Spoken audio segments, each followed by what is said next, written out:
Hello friends, तो आज हम डिस्कस करेंगे प्रश्नावली 3.6 चैप्टर 3 दो चर वाले रैखिक समीकरण class 10th maths NCERT question number 1, फिर उसके बाद 2, उसके बाद 3। क्वेश्चन नंबर 2 में 3 क्वेश्चन है। तो पहला क्वेश्चन ये था, उसके बाद हम सेकंड क्वेश्चन डिस्कस करेंगे, उसके बाद थर्ड क्वेश्चन डिस्कस करेंगे। तो इसमें ये क्वेश्चन पढ़ने से आपको ये समझ आ रहा हो कि धारा के अनुकूल और धारा के प्रतिकूल ये क्या है। अनुकूल का मतलब क्या होता है? अनुकूल का मतलब होता है कि धारा की दिशा में, यानी आपने देखा होगा कि नदी हमेशा क्या दक्षिण की ओर बहती है, समांतर कुछ नदियों को छोड़कर, एक दो नदियों को छोड़कर। तो यदि नदी जिधर बह रही है, जिधर वो पानी बह रहा है उस दिशा में जब आप तैरेंगे, जैसे व्यक्ति ये क्या नदी की दिशा, अब नदी का पानी इस दिशा में बहता जा रहा है, ठीक ना, इस दिशा में बह रहा है। अब कोई भी इस दिशा में अगर तैरेगा तो जाहिर सी बात है कि उसकी जो स्पीड है वो बहुत तेज होगी, ठीक, नदी के अनुकूल हो गया। अब प्रतिकूल का मतलब होता है विपरीत दिशा में। अब प्रतिकूल को ही हम विपरीत दिशा में कहते हैं। यदि इस दिशा में बह रही है, पानी इस दिशा में बह रहा है बहुत तेज के साथ, फिर आप उल्टा तैर रहे हैं, उल्टा जा रहे हैं इधर, तो जाहिर सी बात है आपकी स्पीड बहुत कम होगी, ठीक। और ये रहा शांत या स्थिर जल का मतलब होता है कि पानी ना तो इधर बह रही है और ना इधर बह रही है, बिल्कुल पानी रुका हुआ है, इसकी कोई स्पीड नहीं है, ठीक। तो उस ये 3 कंडीशन होती है, ये शांत है या स्थिर जल है, और धारा के विपरीत दिशा में या धारा के प्रतिकूल दिशा में, ये हो गया। और धारा की दिशा का मतलब अनुकूल हो गया। इसमें हम क्या करते हैं, इस टाइप का जब क्वेश्चन आ जाता है तो हम मान के पहले चलते हैं कि जो धारा की चाल है x किलोमीटर पर आवर है, ठीक, और शांत जल में व्यक्त का जो चाल है y किलोमीटर पर आवर। हमें सिर्फ और सिर्फ 2 ये मान के चलना है, और इन्हीं दोनों से हम क्या करेंगे, पूरे क्वेश्चन को सॉल्व कर सकते हैं। आइए देखते हैं। सबसे पहले हम रैखिक समीकरण बनाएंगे। 2 रैखिक समीकरण हमें मिल जाएंगे, जिसे हम मान लेंगे एक को समीकरण नंबर 1 और दूसरे को मान लेंगे समीकरण नंबर 2। अब इन दोनों समीकरण की सहायता से हम, ठीक, x और y इसमें आएगा तो x y का मान निकालेंगे, और x y का मान निकल जाएगा तो हम उससे बता सकते हैं धारा की चाल क्या है और स्थिर या शांत जल में चाल कितनी है ऋतु की। तो यहाँ पे क्वेश्चन पढ़िए, ऋतु धारा की अनुकूल में, यानी धारा की दिशा में 2 घंटे में 20 किलोमीटर तैर सकती है, यानी 2 घंटे में वो 20 किलोमीटर जाती है। और धारा के प्रतिकूल मतलब विपरीत दिशा में 2 घंटे में सिर्फ 4 किलोमीटर तैर सकती है, यानी पानी बहुत तेज बह रहा है। और उसकी स्थिर जल में तैरने की चाल, यानी स्थिर जल में कितनी स्पीड के साथ तैर सकती है, और धारा की चाल ज्ञात करना है, यानी धारा कितनी स्पीड के साथ बह रहा है, पानी कितनी स्पीड के साथ बह रहा है, उसका चाल ज्ञात करना हमें। और शांत जल में ऋतु कितनी स्पीड के साथ तैर सकती है। तो हमने मान लिया कि जो धारा की चाल है x किलोमीटर पर आवर है, यानी x किलोमीटर प्रति घंटा, यानी प्रति घंटा मतलब कि x किलोमीटर 1 घंटा में पानी बह जाता है। शांत या स्थिर जल में ऋतु की चाल हमने मान लिया y किलोमीटर पर आवर, यानी y किलोमीटर प्रति घंटा या अनुकूल दिशा में। और धारा की दिशा में ऋतु की वास्तविक चाल क्या होगी, जैसे मान लीजिए ये पानी बह रहा, ठीक, अब इसके साथ आप भी तैरने लगे, तो जाहिर सी बात है इसका भी आपको सपोर्ट मिलेगा, तो ये दोनों चाल आपस में जुड़ जाएगा। तो धारा की दिशा में ऋतु की चाल क्या हो जाएगी, y + x हो जाएगा। अब प्रश्नानुसार 2 घंटे में 20 किलोमीटर जाती है, ये आपको फॉर्मूला याद रखना है, दूरी बराबर चाल गुणे समय। तो दूरी कितनी है 20 किलोमीटर, और चाल कितनी हो जाएगी, चाल दोनों का जुड़ जाएगा। धारा की दिशा में जा रही है इसलिए धारा का भी सपोर्ट मिलेगा, और उसका भी जो चाल है, दोनों चाल आपस में जुड़ जाएंगे, तो x + y हो जाएगा। और कितना समय लेती है, 2 घंटे, 2 हो गया। अब इसको हम क्या करेंगे, हल कर देंगे। हल करने के बाद हमें एक समीकरण मिल जाएगा। यहाँ पे गुणा का चिन्ह है, जब एक गुणा इधर आएगा तो भाग हो जाएगा, 2 × 1 = 2 और 2 × 1 = 2 और 0 यहाँ पे आ जाएगा, ठीक। तो 10/1 को हम क्या लिख सकते हैं, सिर्फ 10 लिख सकते हैं, हमने यहाँ पे 10 लिख दिया। तो 10 = x + y। अब ऐसे भी कर सकते हैं, x + y को हमने यहाँ पे लिख दिया और 10 इधर कर लिया, इसे मान लिया समीकरण नंबर 1। अब क्या करना है, धारा के विपरीत या प्रतिकूल दिशा में ऋतु की वास्तविक चाल। देखिए ये पानी की स्पीड है, पानी इस दिशा में बह रही है, आप इधर तैर रहे हैं तो पानी आपको रोकेगा ना, तो इसलिए माइनस हो जाएगा, तो y - x, ठीक। अब प्रश्नानुसार दूरी कितनी है, 4 किलोमीटर सिर्फ जा पाती है ऋतु, और समय कितना लेती है, 2 घंटा लेती है। अब क्या निकालेंगे आप फॉर्मूला, दूरी बराबर चाल गुणे समय। दूरी कितना, 4 किलोमीटर, और चाल क्या हो जाएगा, y - x, और समय कितना लेती है, 2 घंटे, 2। अब इसको सॉल्व कर लेंगे, 2 × 1 = 2 और 2 दूनी 4, तो 2 बराबर क्या हो जाएगा y माइनस एक्स, फिर इसको हम इधर रख लेंगे, y माइनस एक्स बराबर 2 हो गया। ठीक, अब x को पहले लिख लेंगे, y को बाद में। माइनस एक्स है तो माइनस एक्स, और y से पहले प्लस छिपा तो प्लस y बराबर 2। ये हो गया समीकरण नंबर 2। अब क्या करेंगे, समीकरण 1 को और 2 को हल कर देंगे। समीकरण 1 को यहाँ पे लिख लिया, यहाँ पे समीकरण 2 को, इन दोनों को जोड़ लेंगे तो x और ये x कट जाएगा, 1y और 1y 2y हो जाएगा, इक्वल टू 10 और 2 कितना हो जाएगा 12 हो जाएगा। तो y की वैल्यू क्या हो जाएगी 12/2 हो जाएगा। तो y की मान क्या हो जाएगा 2 1 कम 2 और 2 6 के 12, 6/1, 6/1 का मतलब सिर्फ 6 लिखेंगे। अब क्या करेंगे, अब y का मान समीकरण 1 में रखने पर, अब समीकरण 1 क्या था x plus y equal to 10। ठीक, अब y का मान 6 आया तो y की जगह पर हम 6 रख देंगे, तो x प्लस 6 बराबर 10 हो जाएगा। तो x बराबर क्या हो जाएगा 10 माइनस 6, x बराबर क्या हो जाएगा 4। तो हमने क्या माना था, धारा की चाल x माना था, धारा का चाल क्या आ गया 4 आ गया, यानी 4 किलोमीटर पर आवर। और स्थिर जल में तैरने की चाल y माना था, यानी 6 किलोमीटर पर आवर। यानी जो पानी का जो धारा हो 4 किलोमीटर प्रति घंटा की स्पीड से बह रहा है, और जो शांत जल में ऋतु की तैरने की जो चाल है 6 किलोमीटर प्रति आवर है। अब ये क्वेश्चन नंबर 2 है, महिला और पुरुष है वो किसी काम को साथ साथ करते हैं। ठीक, कुछ महिला पुरुष 4 दिन में काम कर लेते हैं और उसी काम को कुछ महिला पुरुष 3 दिन में कर लेते हैं। तो अब यहाँ पे ध्यान देने वाली बात है, इसी काम को 3 दिन में किया जाता है, फिर इसी काम को 4 दिन में किया जाता है, बट इनकी संख्या अलग अलग है। पहले जब 2 महिला और 5 पुरुष मिलकर काम करते हैं तो 4 दिन में काम खत्म होता है। यानी 2 महिला और 5 पुरुष ये मिलकर, ठीक, एक काम को कितने दिन में पूरा कर लेते हैं 4 दिन में। या फिर ये बोले 2 महिला और 5 पुरुष 4 दिन में मिलकर कितना काम करते हैं, एक काम करते हैं।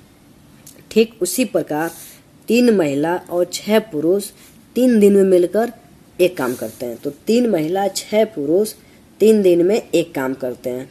अब ये क्वेश्चन ये पूछ रहा है कि पुनः इस कार्य को करने में पुरुष कितना समय लेगा। ज्ञात करना है कि इस कार्य को करने में एक अकेली महिला कितना समय लेगी, यानी एक औरत इस काम को करने में कितना समय लेगी ये निकालना है। और इसी कार्य को करने में एक पुरुष कितना टाइम लेगा, तो देखते हैं। तो हमने पहले मान लिया कि एक महिला उस काम को x दिन में पूरा कर लेगी, मान लिया, ठीक ना। और उसी काम को एक पुरुष, ठीक है, y दिन में पूरा कर लेता है। काम तो एक ही कोई होगा, जैसे मान लो कोई भी काम एक, हमने इसे एक मान लिया, यही काम है। अब क्या है, एक महिला एक काम, यानी एक महिला एक काम कितने दिन में पूरा करती है x दिन में, यानी एक काम कितने दिन x दिन में। या फिर ये बोले कि x दिन में कितना काम होता है एक काम, तो एक दिन में कितना वो काम करेगी 1/x हो जाएगा। ठीक, अब यहाँ पे समझने वाली बात है, x दिन में, जैसे मान लीजिए हमने बोला 10 दिन में एक काम करती है, तो एक दिन में कितना काम करेगी 1/10। या फिर ये समझ लीजिए 10 दिन में 100 काम करती है, तो एक दिन में कितना काम करेगी, तो ये हो जाएगा 100/10 हो जाएगा, यानी 10 काम। तो एक दिन में 10 काम, 10 दिन में 100 काम, तो हमेशा भाग देते हैं। तो यहाँ पे एक दिन में कितना काम करेगी 1/x काम। तो एक महिला एक दिन में 1/x काम करती है। ठीक, अब यहाँ पे क्या करना, अब इस वाले पैटर्न में लाएंगे हम 2 महिला 4 दिन। तो एक महिला 4 दिन में कितना काम करेगी, एक दिन में इतना काम, तो 4 दिन में 4 से गुणा हो जाएगा। अब क्वेश्चन में 2 महिला दिया हुआ, तो यहाँ पे हम 2 महिला का बनाएंगे। 2 महिला 4 दिन में कितना काम करती है, फिर 2 से गुणा कर देंगे, तो 4 × 2 यानी 8 हो जाएगा, 8/x काम। 2 महिला 4 दिन में मिलकर इतना काम करती हैं। ठीक, अब ये देखिए यहाँ पे 3 महिला और 3 दिन इस वाले पैटर्न में बनाएंगे। तो इस तथा 3 महिला 3 दिन में कितना काम करेंगी, तो 3 और 3 इन दोनों का मल्टीप्लाई कर देंगे जैसे हमने ऊपर किया था, तो 9/x काम हो गया। अब इसी पैटर्न में हम क्या करेंगे, 5 पुरुष का 4 दिन में निकालेंगे, 6 पुरुष का 3 दिन में निकालेंगे। हमने मान के चला था कि एक आदमी उस काम को y दिन में पूरा कर लेता है, तो एक काम y दिन में पूरा होता है। या फिर ये बोलें कि y दिन में एक काम करता है, फिर y दिन में एक काम करता, तो एक दिन में कितना काम करता, तो यहाँ पे भाग हो जाएगा, 1/y हो जाएगा। ठीक, तो एक पुरुष एक दिन में 1/y काम करता, तो एक पुरुष, चूंकि यहाँ पे हमें क्वेश्चन के हिसाब से 4 दिन का चलना, पहले 4 डेज का, फिर उसके बाद 3 डेज का लेकर चलना हमें। तो पहले 4 डेज का लेकर चलेंगे। 4 दिन में कितना काम करेगा, 4 से गुणा हो जाएगा, 5 पुरुष कितना काम करेंगे तो फिर 5 से गुणा हो जाएगा, तो 5 पुरुष 4 दिन में इतना काम करते हैं। अब 3 दिन में देख लेंगे, 6 पुरुष 3 दिन में, तो इन दोनों को आपस में मल्टीप्लाई कर देंगे सेम ऐसे ही। ठीक, हमने यहाँ पे देखा कि इन दोनों को गुणा करने के बाद ये आया, इसके पहले भी गुणा करने के बाद ही होता था, तो इन दोनों को गुणा कर देंगे तो 18/y काम हो गया। अब प्रश्न के हिसाब से देखिए, क्वेश्चन ये बोल रहा कि 2 महिला और 5 पुरुष 4 दिन काम करते हैं, यानी 2 महिला ये 4 दिन काम करती हैं और 5 पुरुष भी 4 दिन काम करते हैं। तो 2 महिला का हमने निकाल लिया पहले से ही, यहाँ पे 2 महिला 4 दिन में इतना काम करती है, ये काम मिल गया, और पुरुष का निकल गया 5 दिन में, 5 पुरुष 4 दिन में कितना काम कर, तो हमने ये निकाल लिया 20/y। अब इन दोनों को जोड़ देंगे तो एक काम हो गया। अब इसको सेकंड पार्ट में ये बोल रहा है 3 महिला 3 दिन में और 6 पुरुष 3 दिन में, तो हमने यहाँ पे निकाल रखा है 3 महिला 3 दिन में 9/x काम करती हैं और 6 पुरुष 3 दिन में इतना काम करते हैं। इन दोनों को जोड़कर एक काम होता है। अब यहाँ पे देखिए, आपने इस टाइप के समीकरण को सॉल्व किया हो, ऐसे मान लेंगे समीकरण 2। अब ये समीकरण बहुत आसान हो गया है, ये 1/, यहाँ पे गुणे 1 कर सकते हैं, यहाँ पे हम क्या कर सकते हैं 1 कर सकते हैं, जब 1 करेंगे 1/x हो जाएगा, 20 × 1 कर सकते हैं 1/y हो जाएगा, यहाँ भी 9 × 1 कर सकते हैं 1/x हो जाएगा, 18 × 1 कर सकते हैं 1/y हो जाएगा। तो 1/x यहाँ भी 1/x यहाँ भी, तो 1/x को क्या मान सकते हैं p मान सकते हैं, और 1/y यहाँ भी 1/y यहाँ भी, इसे मान सकते हैं q। जैसे p और q मानेंगे तो सिंपल फॉर्म में आ जाएगा, और फिर यहाँ से हम p और q का मान निकाल लेंगे। जब p और q का मान निकल जाएगा तो x y का भी मान निकल जाएगा। 1/x बराबर p रखने पर, वह 1/y बराबर q रखने पर, ये समीकरण 1 और 2 में। तो देखिए, जब यहाँ पर रखेंगे तो 8p हो जाएगा और ये हो जाएगा 20q हो जाएगा इक्वल टू 1 हो जाएगा, यहाँ पे 9p हो जाएगा और यहाँ पे 18q बराबर 1। इसे मान लेंगे समीकरण नंबर 3 और इसे 4।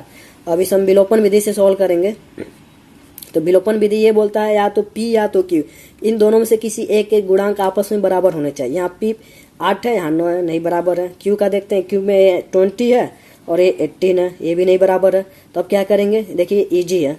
अब इसमें 9 से गुणा कर दे तो 72 हो जाएगा, और इसमें 8 से गुणा कर देंगे 72, तो ये भी बराबर हो जाएगा, ये भी बराबर हो जाएगा। तो समीकरण 3 को 9 से गुणा कर दीजिए और समीकरण 4 को 8 से गुणा कर दीजिए। गुणा करने पे ये वैल्यू आएगी।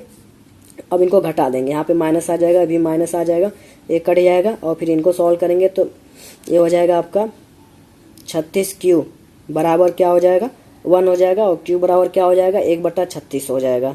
ये रहा q का मान। अब q का मान समीकरण 4 में रखने पर, समीकरण 4 क्या था 9p + 18q बराबर 1, तो अब यहाँ पे q का मान रख देंगे 9p + 18 गुणे 1/36 बराबर 1। अब 18 कम 18, 18 दूनी 36, तो 9p + 1/2 बराबर 1 हो जाएगा। 9p बराबर क्या हो जाएगा 1/1, ये प्लस जब इधर आएगा तो माइनस हो जाएगा। ठीक, तो 9p और 2 1 कम 2, 2 1 कम 2, 1 1 कम 1 बट्टे 2 1 कम 2। ठीक, ये हो जाएगा 9p बराबर क्या हो जाएगा 1/2 हो जाएगा। अब क्रॉस प्रोडक्ट करेंगे। ठीक, 9 दूनी 18, p बराबर क्या हो जाएगा 1, तो p बराबर क्या हो जाएगा 1/18। अब यहाँ पे क्या करेंगे p व q का मान रख देंगे। p बराबर क्या माना था हमने 1/x बराबर हमने p माना था, तो p की जगह पे 1/x रख देंगे और 1/18 तो 1/18 ही रहने देंगे। अब यहाँ से गुणा कर देंगे। ठीक, x 1 जा x हो जाएगा, 18 कम 18 हो जाएगा, यानी x का मान क्या आ जाएगा 18 आ जाएगा, और q का मान 1/y रख देंगे। तो और यहाँ पे 1/36 है, तो y एक कम y हो जाएगा, और 36 से कम 36, तो x का मान 18 और y का मान 36। तो अतः एक महिला इस कार्य को, यानी x दिन में माना था 18 दिन में पूरा कर लेगी, और इस कार्य को जो पुरुष है y दिन माना था, यानी 36 दिन में काम कर लेगा। 2 का क्वेश्चन नंबर 3। ये क्वेश्चन ये बोला कि रोहित 300 किलोमीटर की दूरी पर स्थित अपने घर जाने के लिए कुछ दूरी रेलगाड़ी द्वारा तथा कुछ दूरी बस द्वारा तय करती है। यदि वो 60 किलोमीटर रेलगाड़ी द्वारा तथा शेष बस द्वारा यात्रा करती है तो उसे 4 घंटे का समय लग जाता है। यदि वह 100 किलोमीटर रेलगाड़ी से तथा शेष बस से यात्रा करे तो उसे 10 मिनट अधिक लगता है। तो रेलगाड़ी एवं बस की क्रमशः चाल ज्ञात करना। यानी रूही कितनी दूरी पर अपने घर से 300 किलोमीटर। तो मान लिया कि रूही अपने स्कूल जाती है या कहीं भी जाती है, ये उसका स्कूल है और ये रहा उसका घर। स्कूल से घर की दूरी कितनी है 300 किलोमीटर। ठीक, अब रूही यहाँ से क्या करती है, कुछ दूरी ट्रेन से जाती है। ट्रेन से गई तो ट्रेन की अपनी स्पीड होगी, ठीक। फिर यहाँ से क्या करती है, बस द्वारा जाती है। ठीक, तो इसमें अलग अलग बताया गया है कि कितना किलोमीटर ट्रेन से जाती है और कितना किलोमीटर बस से जाती है, तो कितना समय लगता है। ठीक, जैसे पहले ही बोला है कि जैसे 60 किलोमीटर रेलगाड़ी से, यदि 60 किलोमीटर ट्रेन से जाती है और बाकी 240 किलोमीटर यदि वो बस से जाती है तो उससे 4 घंटे का समय लगता है, यानी यहाँ तक जाने में टोटल 4 घंटे लग जाते हैं। और दूसरा कंडीशन क्या बोला दी, वो 100 किलोमीटर रेलगाड़ी से यानी ट्रेन से, तो 100 किलोमीटर जब वो ट्रेन से जाती है, बाकी वो बस से जाती है, बस से 200 किलोमीटर जाएगी तो उससे 10 मिनट अधिक समय लगता है, यानी 4 घंटा प्लस 10 मिनट का टाइम लगता है। ये हमें क्वेश्चन में दिया हुआ, और इनकी हेल्प से हम क्या करेंगे, रेलगाड़ी यानी ट्रेन का जो स्पीड है और बस का जो स्पीड है यानी चाल हम निकालेंगे। स्पीड का हिंदी होता है चाल। तो हम मान लेंगे कि माना रेलगाड़ी की चाल x किलोमीटर प्रति आवर है और बस की जो चाल है y किलोमीटर प्रति आवर है। और प्रश्नानुसार ये दूरी बराबर क्या होता है, चाल गुणे समय बराबर क्या होता है, दूरी बटे चाल। तो यहाँ पे 4 घंटे समय लगते हैं, तो हम क्या करेंगे, हम यहाँ पे क्वेश्चन में दिया हुआ 60 किलोमीटर ट्रेन से निकलती है, तो दूरी बटे और ट्रेन की स्पीड हमने x माना है, तो ठीक। तो इस दूरी को जब स्पीड से भाग देंगे तो ये समय हो जाएगा, ये समय लगा। फिर ये बस से, तो बस वाली दूरी 240 किलोमीटर तय करती है, फिर और बस की स्पीड कितनी है, y किलोमीटर प्रति आवर, इसे भाग देंगे तो कुछ समय लगेगा। फिर ये समय इन दोनों को मिलाकर 4 घंटे लगते हैं। अब इसे मान लेंगे समीकरण नंबर 1। और फिर ये बोल रहा दूसरा कंडीशन, 100 किलोमीटर जाती है ट्रेन से, तो 100 बट्टे यहाँ पे समय कितना हो जाएगा, 100 किलोमीटर है और स्पीड कितनी है ट्रेन की, हमने ट्रेन की स्पीड कितनी मानी है x, तो 100 बट्टे x, तो एक कुछ समय हो जाएगा। ठीक, ये t1 मान लीजिए।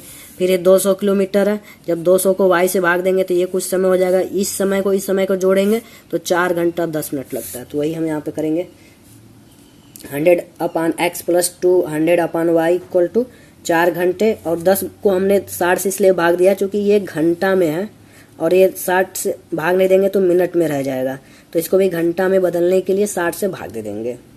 ठीक, अब इसको हल कर लेंगे। 100/x हो जाएगा प्लस 200/y हो जाएगा इक्वल टू क्या हो जाएगा, 6 का मल्टीप्लाई यहाँ पे 1 कर लेंगे, मान लेंगे, इसके साथ करेंगे तो 6 को 24 यानी 240 हो जाएगा। 10 एक कम 10 बटे 7 हो जाएगा। अब यहाँ पे इस जीरो से ये जीरो कट जाएगा। अब यहाँ पे देखिए, अब इसको मान लेंगे समीकरण नंबर 2। अब देखिए कुछ याद आ रहा है, यहाँ पे 1/x यहाँ पे गुणे 1 कर सकते हैं, 1/x यहाँ भी है और यहाँ भी 60 × 1 कर सकते हैं 1, तो 1/x यहाँ भी है और यहाँ भी देखिए 200 × 1 कर सकते हैं, 1/y यहाँ भी है और यहाँ भी 240 × 1 कर सकते हैं, 1/y है। तो अब क्या करेंगे, 1/x बराबर p मान लेंगे और 1/y बराबर q मान लेंगे। तो वही है 1/x बराबर p और 1/y बराबर q का मान समीकरण 1 व 2 में रखने पर। अब ये रहा, यहाँ पे p का मान रख दिया, q का मान रख दिया, ये हो गया बराबर 4। अब देखिए 4 से भाग चला जाएगा, तो 4 से भाग दे दीजिए। 4 से भाग देंगे तो यहाँ पे 15 हो जाएगा, 240 को भाग देंगे तो 60 आ जाएगा और 4 से भाग देंगे 1। इसे मान लेंगे समीकरण नंबर 3। और जब समीकरण 2 में p और q का मान रखेंगे तो ये आ जाएगा 100p प्लस 200q इक्वल 25/6। अब क्रॉस प्रोडक्ट कर देंगे, क्रॉस प्रोडक्ट करेंगे तो क्या हो जाएगा, 6 का मल्टीप्लाई हो जाएगा, 600p हो जाएगा, ये 1200q हो जाएगा और 25 हो जाएगा। अब क्या करेंगे, 25 से भाग दे सकते हैं, जब 25 से भाग देंगे तो 24p हो जाएगा, ये प्लस 48q हो जाएगा। जब 25 को 25 से भाग देंगे तो 1 आएगा। अब इसे मान लेंगे समीकरण नंबर 4। अब क्या करेंगे, समीकरण 3 व 4 को हल करेंगे, बट यहाँ पे हल करने से पहले देखिए p से पहले क्या है 24 है और यहाँ p से पहले 15 है, ये दोनों आपस में बराबर नहीं है। और यहाँ पे क्या है, q से पहले 48 है और यहाँ पे q से पहले क्या है 60 है। तो अब क्या करेंगे, 15 और यहाँ पे 24 है, या तो p के गुणांक को बराबर करेंगे या फिर q के गुणांक को आपस में बराबर करेंगे। तो अब यहाँ पे p के गुणांक को आपस में बराबर करने के लिए अब समीकरण 3 में किसी एक संख्या से गुणा करेंगे और समीकरण 4 में भी किसी एक संख्या से गुणा करेंगे। तब यहाँ क्या करेंगे, 24 और 15, यहाँ पे 24 हो गया, रफ में कर लीजिएगा, और 15 इनका निकालेंगे हम लॉस। तो ये 3 8 24 और 3 5 15। ठीक, ये 8 बार में 5 बार में 5 8 40, 40 3 120। जब 120 को 15 से भाग देंगे तो 8 आएगा, तो समीकरण 3 को 8 से गुणा कर दीजिए और फिर जब 24 को 120 में भाग देंगे तो 5 आ जाएगा। तो समीकरण 4 में 5 से गुणा कर दीजिए। गुणा करने के बाद हमें इक्वेशन मिल गया। तो अब इन दोनों समीकरण को हल कर लेंगे। 120p और माइनस 120p एक कट जाएंगे, फिर इनको हल करेंगे तो 240 क्यू बराबर 3 आएगा। तो क्यू बराबर क्या हो जाएगा 3/240, 3 एकम 3 और 3/24, 1/80 हो जाएगा। तो क्यू का मान क्या हो जाएगा 1/80। अब इस क्यू का मान समीकरण 4 में रख दीजिए। तो समीकरण 4 क्या था 24p + 48 क्यू बराबर 1 है। तो अब यहाँ पे क्यू बराबर 180, तो जहाँ पे क्यू है 180 सॉल्व करेंगे 24p। अब देखिए ये 8 से कट जाएगा, 8 एकम 8 और 0 हो जाएगा, 8 छक्का 48 यानी 6/10 हो जाएगा। 6/10 हो गया। फिर भी ये 2 से कट जाएगा, 2 तिहाई 6 और 2 पचे 10, 3/5 हो जाएगा। तो 24p + 3/5 बराबर 1।